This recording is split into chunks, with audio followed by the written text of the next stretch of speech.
प्यारे बच्चों, आपका हमारे YouTube channel smart education by C Bhatt में स्वागत है।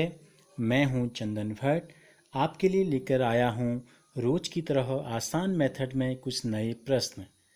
अगर आपने अभी तक हमारे चैनल को सब्सक्राइब नहीं किया है तो प्लीज़ चैनल को सब्सक्राइब कर बेल आइकन पर क्लिक कर ऑल के ऑप्शन पर क्लिक कर लें ताकि वीडियो अपलोड होते ही आपको सूचना प्राप्त हो जाए।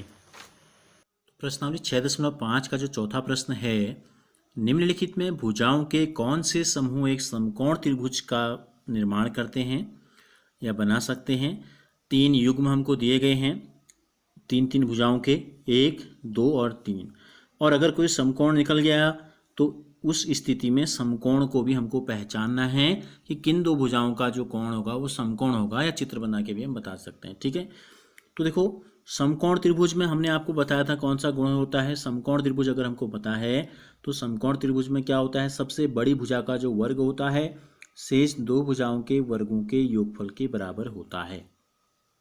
अगर हम इसका उल्टा कहें, अगर 3 भुजाएं हमें किसी त्रिभुज की दी गई हैं और सबसे बड़ी भुजा का वर्ग शेष दो भुजाओं के वर्गों के योगफल के बराबर आ गया तो वो समकोण त्रिभुज होगा, अन्यथा समकोण त्रिभुज नहीं होगा।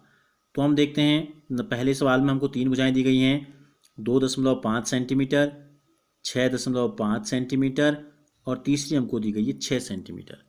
तो हमें क्या देखना है, हमें ये देखना है कि सबसे बड़ी भुजा का जो वर्ग है, सबसे बड़ी भुजा जो है उसका जो वर्ग है शेष दो भुजाओं के, ठीक है, शेष दो भुजाओं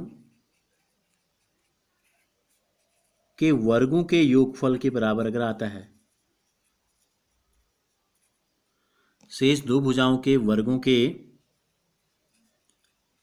योगफल के अगर बराबर हो जाएगा, सबसे बड़ी भुजा का वर्ग शेष दो भुजाओं के वर्गों के योगफल के बराबर अगर हो गया तो तब त्रिभुज जो है समकोण होगा, अन्यथा समकोण त्रिभुज नहीं होगा। ठीक है, तो हम क्या करते हैं, सबसे बड़ी भुजा इसमें कौन सी है पहचानो, 6.5 है। तो 6.5 का जो वर्ग है ये अगर बराबर आ गया 2.5 का वर्ग धन 6 का वर्ग।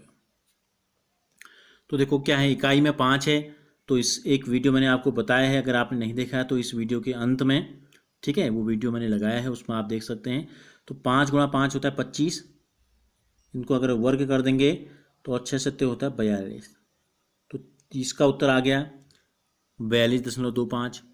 इसका होता है 6.25 आ जाएगा, 25 गुणा 25 होता है 625, 0.5 दो बार गुणा करें तो दशमलव के बाद 2 अंक होंगे। ठीक है, और 6 छक होता है 36। 36 के पीछे दशमलव नहीं है, होता है कहाँ, अंत में।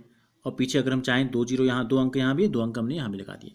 इनको अगर हम जोड़ दें, पीछे 0.25 ऐसे ही रहेगा और आगे 36 में 6 जोड़ देंगे तो कितना आ जाएगा 42। तो क्या आ गए, दोनों बराबर आ गए। सबसे बड़ी भुजा का वर्ग शेष दो भुजाओं के वर्गों के योगफल के बराबर आ गया, दोनों बराबर हैं तो लिख देंगे, इसलिए ये तीनों भुजाएं, ठीक है, ये तीनों भुजाएं जो हमको दी गई थी एक समकोण त्रिभुज बनाती हैं। क्या बनाती हैं, एक समकोण त्रिभुज बनाती हैं। दूसरा हमसे क्या कहा गया है, हमसे ये कहा है तो उसके समकोण को भी पहचानो। तो समकोण क्या होगा, यहाँ मैं चित्र बना देता हूँ आपका। ये सबसे बड़ी भुजा यहाँ 6.5, एक को ले लो 2.5 और एक को ले लेंगे 6, तो ये हो गया समकोण। शेष दो भुजाओं के बीच में होता है समकोण। ठीक है, यह सबसे बड़ी भुजा के सामने का होता है समकोण। इसी प्रकार दूसरा जो युग्म हमको दिया गया है 3 भुजाओं का, 2, 2, 5, 2 सेंटीमीटर, 2 सेंटीमीटर और 5 सेंटीमीटर हमको दिया गया है। तो सबसे बड़ी भुजा क्या है 5, तो देखो 5 का जो वर्ग है 2 का वर्ग धन 2 के वर्ग के बराबर अगर आता है, 5 × 25, 2 दूनी 4 धन 2 दूनी 4, 25 में 4 और 4 यहाँ जोड़ देंगे तो कितना आ रहा है, दूसरे पक्ष में आ रहा है, यहाँ आ रहा है 25 और दूसरी तरफ आ रहा है 8। तो 25 और 8 बराबर होते हैं या नहीं होते हैं, बिल्कुल भी नहीं होते हैं, तो बराबर को काट दो, बराबर नहीं है। इसलिए ये तीनों भुजाएं एक समकोण त्रिभुज का निर्माण नहीं करती हैं। अगर समकोण त्रिभुज का निर्माण करती तो क्या होता कि सबसे बड़ी भुजा का जो वर्ग है वो शेष दो भुजाओं के वर्गों के योगफल के बराबर होता। तो ये नहीं बनाती हैं। अब एक त्रिभुज और हमको दिया गया है नंबर 3 में, उसकी तीनों भुजाएं जो हैं वो हैं 1.5, 2 और 2.5। 1.5 सेंटीमीटर, 2 सेंटीमीटर, 2.5 सेंटीमीटर। तो सबसे बड़ी भुजा कौन सी है इनमें? 2.5 यानी कि 2.5। तो सबसे बड़ी भुजा का जो वर्ग है इसको बराबर के एक तरफ कर दो, शेष दो भुजाओं का वर्ग करके इनको जोड़ देंगे दूसरे पक्ष में। तो 2.5 गुणा 2.5 हो जाता है 6.25। 15 गुणा 15 होता है 225, 2 अंक के बाद दशमलव लगा देंगे तो 2.25 आ जाएगा। और 2 गुणा 2 होता है 4। क्योंकि हमको इनको जोड़ना है, ये दशमलव में है, ये दशमलव में नहीं है, तो किसी भी संख्या के अंत में दशमलव होता है। दशमलव के बाद यहाँ 2 अंक हैं, तो यहाँ भी हमने क्या कर दिए, 2 अंक लगा दिए। और ये गुणा आपको आते होंगे, 2.5 को 2.5 से आप अगर सीधे गुणा करना नहीं आता है तो आप अलग से लिख के भी आसानी से गुणा कर सकते हैं आराम से। ठीक है, तो ये हो गया। अब इसमें जोड़ देंगे 4 2 6, 6.25।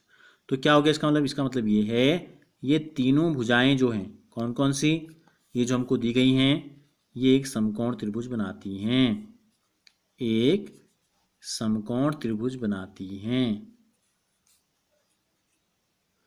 तो समकोण किन दो भुजाओं के बीच में होगा? दो छोटी भुजाएं जो हैं, तो हम यहाँ चित्र बना सकते हैं ऐसे। ये समकोण हमने दिखा दिया। सबसे बड़ी भुजा आपकी यहाँ हो गई, और एक हो गई 1.5, और एक हो गई आपकी 2। तो समकोण को भी हमें पहचानना है।